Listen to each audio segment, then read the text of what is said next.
Hello, my name is Matthew Nelson. I'm the co-founder and CEO of Arivu Digital. Arivu is a platform that underpins brand trust. How do we do that? We do that by transforming the way that companies own, prove, and share their reported data.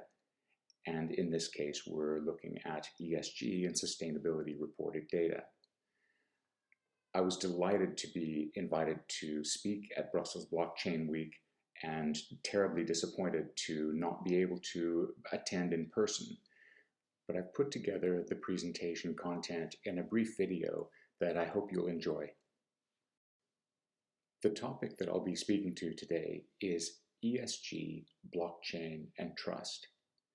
Now, these are three very large subject areas warranting enormous amounts of research and analysis to properly address each. But what I'd like to do is to take us through a bit of a story to weave together how these concepts and topics really fit together from a business perspective and from a blockchain perspective. So let's start out by looking at the world's transition to net zero carbon emissions by 2050. Did you realize that globally there are corporations, banks, and investors with combined assets under management of over $130 trillion who have all committed to achieving net zero carbon emissions by 2050?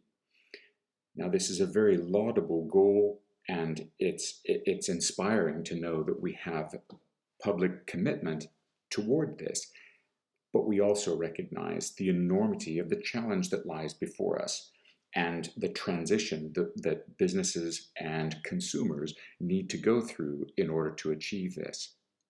So first of all, let's look at sustainability.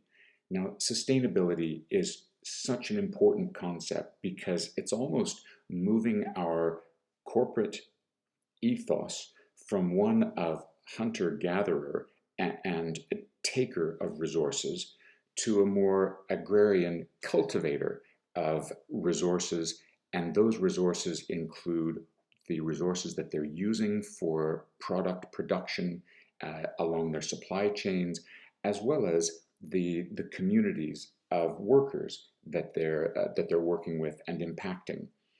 It's looking at how to make our businesses, our business processes, more sustainable and renewable to create a circular economy.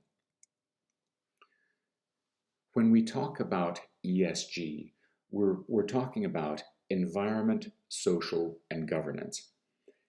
And while this is not a new concept, it certainly has risen to the very top of board agendas on a global basis, as society and our businesses and our regulators have recognized that the former model of capitalism, focusing on shareholder value and shareholder returns, has created behaviors which have dramatically impacted our world. And it's impacted the environments that we work in, where we take the natural resources to create the products that we consume on a daily basis. And it's also recognizing the social impact of these enterprises and the social impacts of the products and services provided by companies and consumed by consumers. And here we're really talking about things like labor force, equality of employees, labor force opportunities, the elimination of human slavery, but also looking at the impact of businesses on the social fabric in which they operate. And so the social side of ESG is very important to, again, to the whole sustainability concept, cultivating our workforce, creating opportunities, and creating sustainable opportunities for the employees of our companies, but also the communities in which they work, because corporate activity and employment activities filter immediately through to the wages and quality of life of employees, which factors into the quality of local communities and the families that are supported by those jobs. Then we can look at, from a governance perspective, here we're looking at how enterprises are governed and controlled, how they manage their risk exposure, and how they therefore care for all of the stakeholders, whether they're shareholders or the employees or the communities in which those businesses operate. So as we step back and look at these trends toward ESG and sustainability, net zero carbon emissions, what does this really mean for corporates? When the team at Arivu started evaluating ESG reporting as a use case for our tool sets, we originally thought that a lot of the activity in this space was being driven by regulatory change and the introduction of new reporting standards and rules. And what we quickly found out was that although there is a significant drive towards standardizing reporting frameworks, what companies were responding to was really consumers and investors. We found that companies were actually on a race to the top to try to become more transparent, to report themselves in a better light. And it was really quite an eye-opener for us. But what's important here is that the impact on companies is a financial one. It is profitable to be sustainable. And this leads to a shifting behaviors and sometimes negative behaviors like greenwashing. Now, what are we talking about with greenwashing? We're really essentially looking at when a company is representing itself as being more environmentally friendly, more sustainable than it actually is in its business practices and its procurement practices and the way that it treats its staff. Greenwashing actually takes up very valuable mind space in the fight against environmental issues like climate change and plastic ocean pollution and air pollution and species extinction. But why do companies greenwash in their ESG and sustainability reporting? It is simple. It's because being ethical drives profitability. This race to the top is a race to appease consumers who are demanding greater and greater sustainability in the products that they buy and the services they consume. So companies have a financial incentive to be more socially conscious, or at least appear to. Let's talk through a case about this. You might have heard recently that DWS Group, which is the investment management group of Deutsche Bank, has gone through a second round of investigative probes into its greenwashing. Back in 2021, in late summer 2021, DWS Group appointed a new group head of sustainability. This young lady set about evaluating the company's ESG claims versus the policies and procedures that were actually being carried out in their investment processes, and she found significant discrepancies. As part of her escalation to the board internally, she highlighted some of these shortcomings in how DWS was truly evaluating their investments. As a result, she was fired from her post, but not before those escalations went out to investigators and the press, and the US's SEC caught wind of this, and in early 2021, Q1, the SEC opened an investigation into investing fraud. Now, as a result of that investigation, by August 21, when that came to be reported publicly, there was a collapse of share price by 13.6%, wiping 1.26 billion off of the market capitalization of the company. A massive impact based on the reputational outcome of that regulatory investigation. Now, the SEC forced them to put in place a monitor, and in Q1 2022, that monitor was extended. But as part of the findings, the German authorities and BaFin, the financial regulators in Germany, were also starting to open their own investigations. So what happened was, in May of 2022, the German investigators and prosecutors and BaFin carried out a raid on Deutsche Bank's headquarters, causing a further 27% dive in share price, wiping $2 billion off their market capitalization. A significant financial impact of regulatory investigations into greenwashing fraud.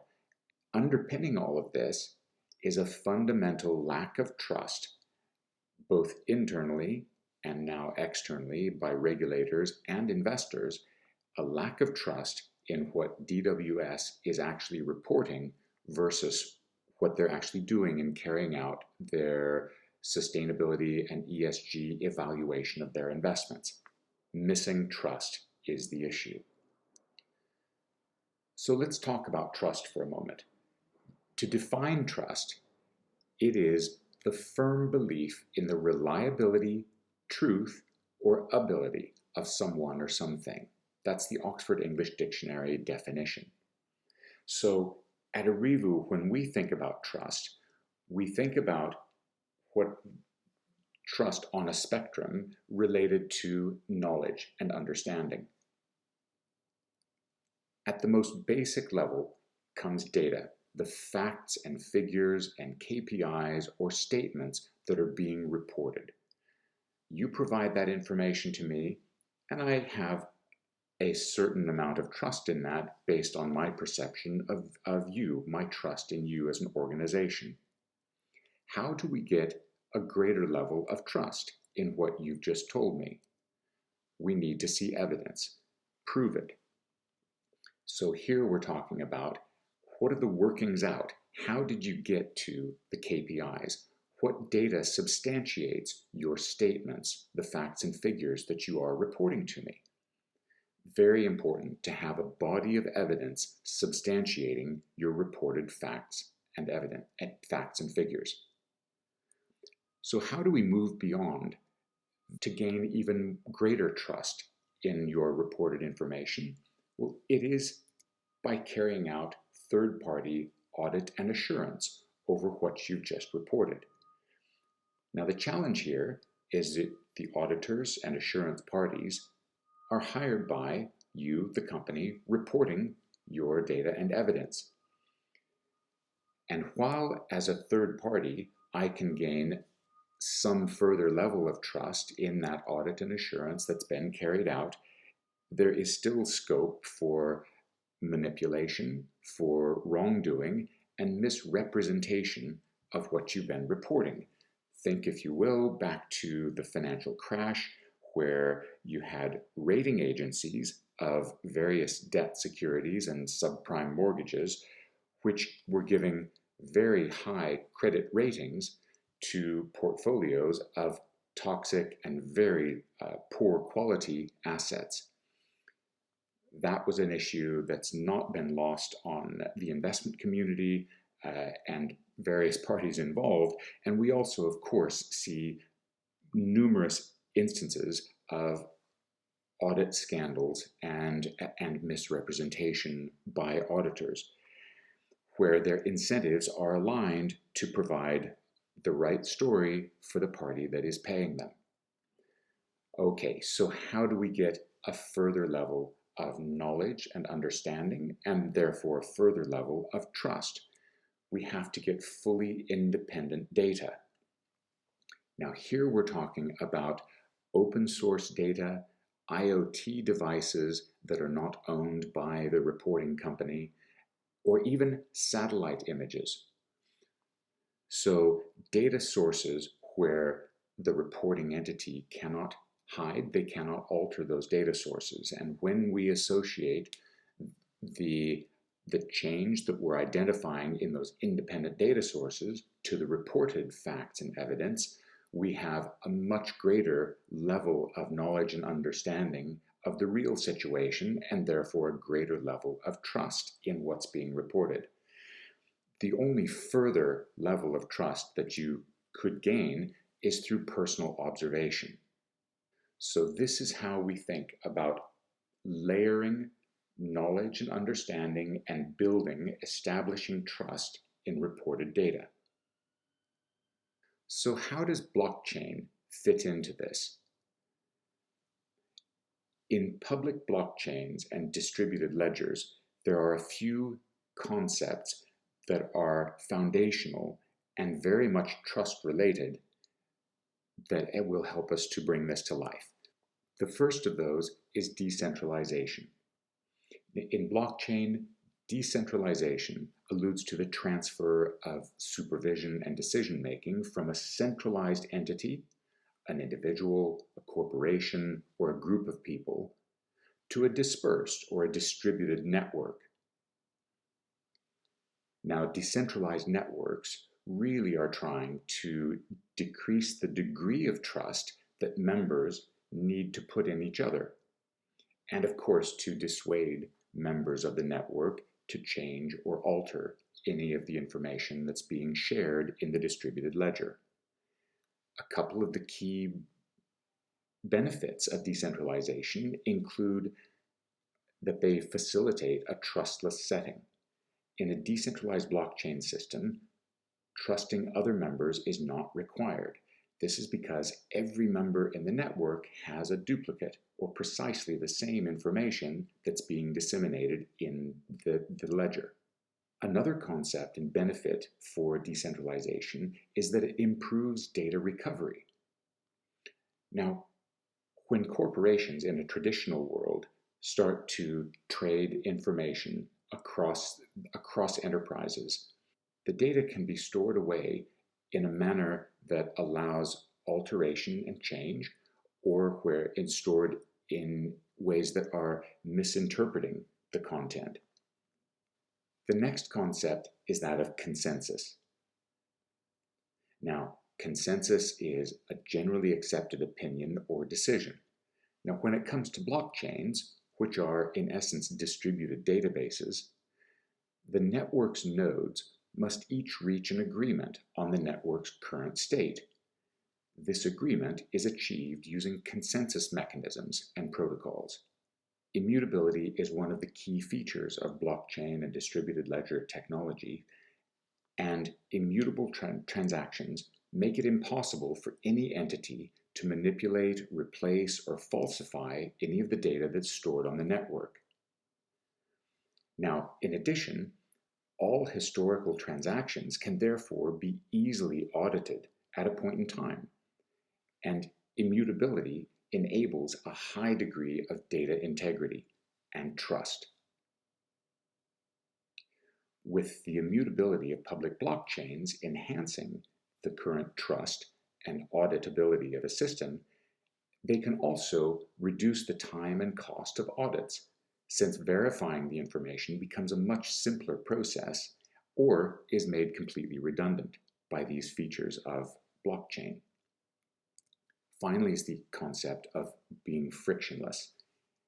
A frictionless market is a theoretical trading environment where all the costs and restraints associated with transactions are non-existent. In our example, the costs and efficiencies of accessing the truth is frictionless. But there's an important thing to remember, is that real-world public blockchain use cases mostly require on- and off-chain hybrid solutions. The data sets that we're working with versus the data payloads in a public blockchain and the restrictions of the amounts of data that can be held on blockchain mean that there needs to be a hybrid on-off-chain solution to manage these data sets and yet retain the decentralization, the consensus and immutability, and frictionless access to those larger sets of data that the blockchain enables. So when you step back and think about the enormity of the challenge that we have with ESG and sustainability reporting on our transition journey toward net zero, and you merge it with the trust attributes of blockchain, with the opportunity for decentralization and of a distributed ledger of the truth, the consensus mechanisms which verify and assist with the trust in the data in the blockchain, the immutability in fact that the facts that and evidence that are being reported and the audit attestations cannot be changed and are therefore rapidly and frictionlessly made available for reporting and for audit and assurance purposes. You start to see how the combination of blockchain into ESG reporting really helps to underpin trust. So I'll leave you with this. First is that trust has to be earned. Along this journey, and as we move toward net zero carbon footprints, there's a lot of work that goes into earning and establishing the trust in your reported data.